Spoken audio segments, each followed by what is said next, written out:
Bonjour et bienvenue sur la chaîne Léa Piléa. Je vous retrouve aujourd'hui avec un tuto pour réaliser un sac baguette. Tout droit inspiré des années 90, il a tout pour plaire. Pratique, stylé et juste à la bonne taille, il se porte à l'épaule ou en bandoulière selon vos envies. Envie de le réaliser? Alors c'est parti! Pour faire ce tuto, vous aurez besoin du patron du sac baguette. Il vous suffit de suivre le lien sous la vidéo et de l'imprimer.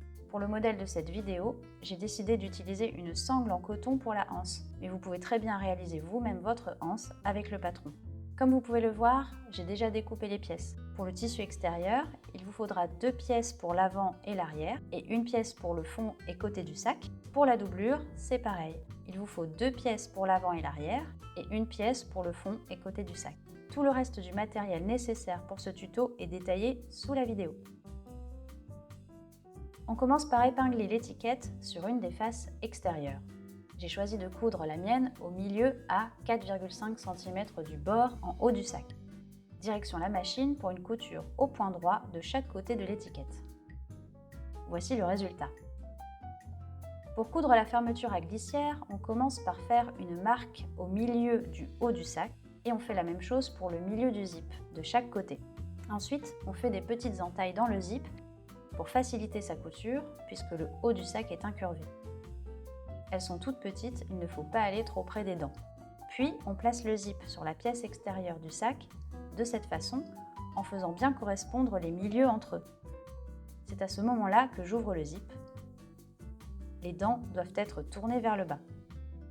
Et on épingle sur toute la longueur. Pour cette couture, j'utilise un pied spécial fermeture éclair. Et on coud le long du zip à 1 cm du bord du tissu. Et voici le résultat.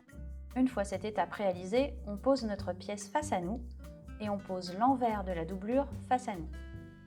On épingle et on coud le long du zip comme précédemment. Voilà à quoi ressemble la couture. J'ai ensuite fait des entailles le long de la couture pour rendre les tissus plus souples et éviter les plis. On remet l'ouvrage dans le bon sens avec le zip à l'extérieur. Et on donne un petit coup de fer à repasser. C'est le moment de faire une surpiqûre le long du zip. Pour cette étape, j'ai changé la couleur du fil de ma canette pour qu'il soit assorti à la doublure. Direction la machine pour une couture au point droit à 0,5 cm du bord du zip. Voici le résultat. Maintenant, il faut refaire toutes les étapes précédentes avec l'autre côté. Pour la couture du fond du sac et des côtés, il faut faire correspondre le milieu du bas de la pièce avant avec le milieu du fond du sac. Aidez-vous du patron. Les pièces doivent être endroit contre endroit et on épingle tout autour. Au niveau des coins, j'ai fait de petites entailles pour permettre au tissu de se détendre à ces endroits. Et il faut bien mettre la doublure de côté pour éviter qu'elle soit prise dans la couture. Je l'ai donc épinglée sur elle-même. Et c'est parti pour une couture à 1 cm du bord. On y va tranquillement dans les arrondis. Et voici le résultat. On passe à l'autre côté, on retourne donc le sac et on vient faire correspondre une fois encore le milieu du bas de l'autre pièce avant avec le milieu du fond du sac. Les pièces doivent être endroit contre endroit. Et on épingle tout autour. On retourne à la machine pour effectuer cette nouvelle couture à 1 cm du bord. Et comme tout à l'heure, on prend son temps. Voici la couture terminée. On commence à voir à quoi va ressembler le sac. On retourne le sac à nouveau et on passe à la couture du fond de la doublure. On fait la même chose que précédemment. On fait correspondre le milieu de chaque pièce. Les doublures sont endroit contre endroit. On épingle et on refait des petites entailles dans les coins. On retourne à la machine pour coudre à 1 cm du bord. On se concentre. Voici la couture. On fait se rencontrer une nouvelle fois les milieux. On épingle tout autour, mais cette fois-ci, on n'oublie pas de laisser une ouverture assez large pour pouvoir retourner le sac par la suite. On effectue cette dernière couture à 1 cm du bord.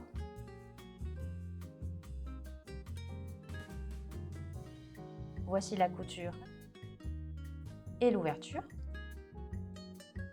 On retourne le sac.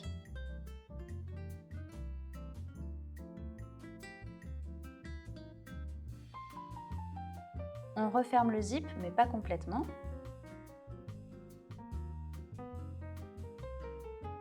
Ensuite, j'ai fait une petite couture sur le côté du zip qui était ouvert pour bien maintenir les morceaux ensemble.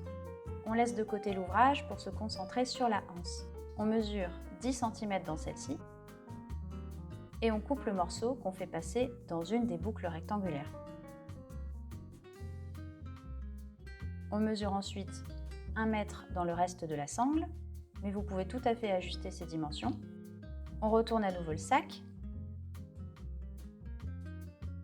Et là, on va passer le morceau de sangle et la boucle, que j'ai pris soin d'épingler ensemble, entre la fermeture éclair et le tissu extérieur.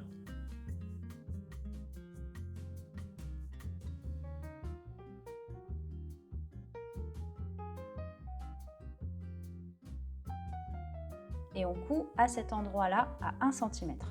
Voici à quoi ressemble la couture. On coupe ensuite l'excédent et on fait la même chose de l'autre côté, avec le long morceau de sangle. On réalise une couture à 1 cm également et on coupe ce qui déborde. On retourne une dernière fois le sac. C'est le moment de refermer le sac au niveau de la doublure. On roulotte vers l'intérieur les tissus sur 1 cm et on coud au plus près du bord. Et voilà le résultat. Il ne nous reste plus qu'à terminer la sangle. Je passe la sangle une première fois dans la boucle coulissante. Je passe ensuite la sangle dans la boucle cousue sur le sac. Je repasse la sangle dans la boucle coulissante mais à l'arrière.